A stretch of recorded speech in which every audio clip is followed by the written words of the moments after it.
Direktorat Jenderal Bea dan Cukai mempunyai peran sebagai garda terdepan di perbatasan Indonesia dan negara lain. Dalam menjalankan perannya tersebut, kami memastikan bahwa barang-barang yang masuk ke dalam wilayah Indonesia sesuai dengan ketentuan yang berlaku. Dalam ketentuan tersebut tidak hanya berasal dari internal Bea dan Cukai, namun ada juga ketentuan-ketentuan titipan dari lembaga lain, misalnya ketentuan dari karantina, BPOM, Kementerian Perdagangan, dan sebagainya. Seperti pada hari ini, kita mendapatkan ada penumpang dari Kairo, dan saat dilakukan pemeriksaan X-ray, terlihat barang yang memperlihatkan barang homogen. Cek, buka dulu.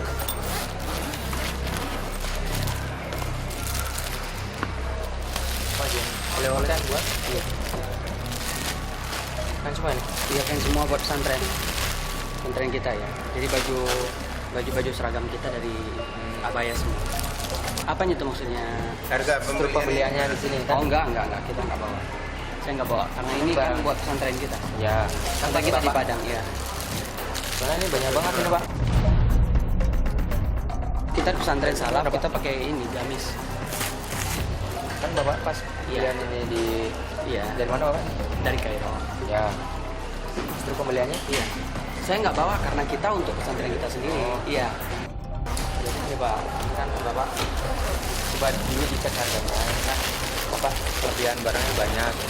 Mau dicek dulu di PDTT buat katakan ntar kena bea masuk atau enggak gitu ya. Di kantor kami ada PDTT. Cek dulu ya Pak di sana ya Pak. Baju seragam ini udah makasih. Baju seragam kita juga kena. Dan penumpang mengakui bahwa tekstil tersebut berupa gamis sebagai seragam untuk para santrinya di pesantrennya. Karena jumlahnya banyak dan melebihi ketentuan, kami pun membawa penumpang tersebut untuk ke kantor PDTT dilakukan pemeriksaan lebih lanjut. Ini rencana buat hibah atau Memang diminta sama bapak itu, bapak pesantren. Karena saya sekolah di sana, jadi minta tolong semua baju-baju pelajar sekarang bernuansa ya ini. untuk penumpang, Ya, untuk pakaian, itu 10 piece. ya ini kelebihan.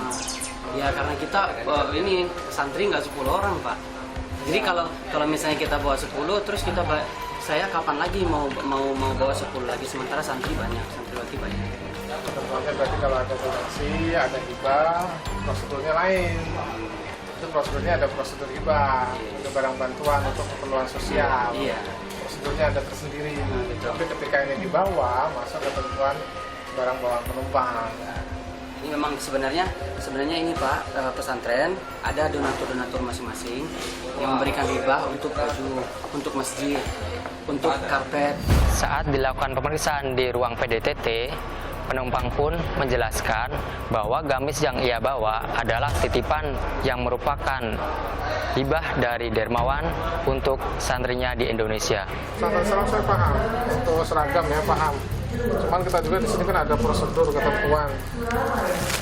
Selain gamis, setelah dilakukan pemeriksaan lebih lanjut, ternyata kedapatan penumpang tersebut membawa barang obat-obatan dengan jumlah cukup banyak. Ini obat nih. Ini ya, izin BPOM. Obat bawa berapa? Berapa banyak? Itu 10 Pak. 10 piece doang? Iya, 10 Pak.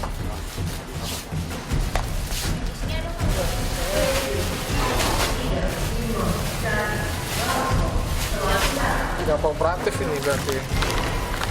Iya saya ini Pak. Dia bilang 10 aja, ini lebih dari 10. Iya saya 10 di sini Pak. Ini lebih dari 10 nih. Sesuai dengan peraturan BPOM, atas pemasukan barang obat-obatan atau kosmetik harus mendapatkan izin dari BPOM tersebut. Hal ini bertujuan untuk melindungi konsumen yang ada di Indonesia dari zat-zat yang berbahaya. Kalau Bapak mau ambil silakan. Udah kita Mau hitung. silakan Pak. Kita bukan masalah ambil. Tapi kalau baju santriwati ini harus ini Pak. Kalau Bapak mau ini masalah pajak silakan. Karena baju harus saya bawa kepada. Bukan saya masalah pajak. Iya. Biar Apa? diselesaikan di kantor, Ya udah, diwawancara untuk mencari histori belakangnya. Oke. peruntukannya dan segala Oke, macam. Bapak mau bawa kemana? Ke kantor? Kargo. Ayo. Sekarang nggak office hour-nya udah tutup. Yaudah, saya ikut-ikut aja Pak, karena saya kan warga negara yang baik. Bapak petugas, saya ikut aja. Iya. Kalau Bapak mau ambil demovid silahkan, kalau mau ini diginiin juga silahkan, saya ikut aja. Kalau Iya. ini prosedurnya, Karena kalau misalnya prosedurnya kayak gitu, saya nggak bisa ngomong lagi. Saya ikut bapak-bapak aja. ya kalau ini izinnya Iya. BPOM. Nggak Tapi yang apa-apa. jelas nanti kalau ini entry-nya paling dimusnahkan karena Iya. kan nggak ada izin. Nggak apa-apa sih, karena santriwati kita kan banyak, saya nggak mungkin bawa 10. Mohon maaf, saya potong. Tadi Iya. Mas sudah ngomong banyak, udah ngerti dengan menyiapkan santriwati. Tetaplah kita di sini ada aturan. Ya udah, saya ikut bapak kan. Iya, saya kan? bilang. Saya tanya aturannya tahu nggak? Enggak. Saya kasih tahu. Iya. Maksimal bawa 10 piece. 10 piece, oke. 10 piece. Iya. Selebihnya boleh. Ah, Tapi Mas harus punya izin dari Kementerian Perdagangan. Izin namanya izin LS, dia lihat segala macam karena lebih dari 10 piece. Begitu. Kalau Mas bisa mau izin itu, silakan gitu loh. Jadi lain kali misalnya kalau saya bapaknya minta tolong, saya minta surat ke sini dulu. Bapak gimana? Urus dulu perizinannya. Nah, Pimpinan pesantren Pimpinan siapa? pesantren. Iya. Nah, menghubungi di sosial atau apa, kita mau menerima juga Kalau dari dia luar negeri. pembinanya apa? Ponpes itu Departemen Agama ya? Iya, yayasan. Yayasan, atas Yayasan. nama yayasan. Cuma ada bantuan Departemen Agama juga. Departemen Agama nggak mau tahu. Kalau akan menerima hibah sekian banyak. Kalau Mas yang mau ikut kita ikut aturan. Jadi kalau kita sudah ikut Mas ya nggak bisa ya. Oh enggak, maksud Berarti saya kita itu break kalau dulu. aturan, kalau ini Bapak musnahkan silakan. Kalau baju santriwati jangan tolong tidak dimusnahkan, karena ini untuk dipakai. Bajunya nggak Tidak dikasih. dimusnahkan, Iya. kalau baju nggak Karena boleh ini untuk dimusnahkan. dipakai Iya kan santriwati setiap hari. ditahan itu dalam artian Mas urus dulu perizinannya. Ditunda Pada saat nanti udah dapat izin langsung Diambil lagi, diambil lagi gitu. gitu. Ternyata penumpang tersebut belum mengetahui atas ketentuan dan izin pembawaan barang-barang tersebut memasuki ke wilayah Indonesia. Datang laporan ke kita, Pak, saya ada datang barang hibah ini. Ini surat pengantar saya dari Yayasan kami. Enak kan? Karena barang tersebut tidak memiliki izin untuk masuk ke dalam Indonesia, baik dari Kemendak maupun BPOM, kami dari Bea Cukai memutuskan untuk menerbitkan surat bukti penindakan atau bisa disingkat SBP.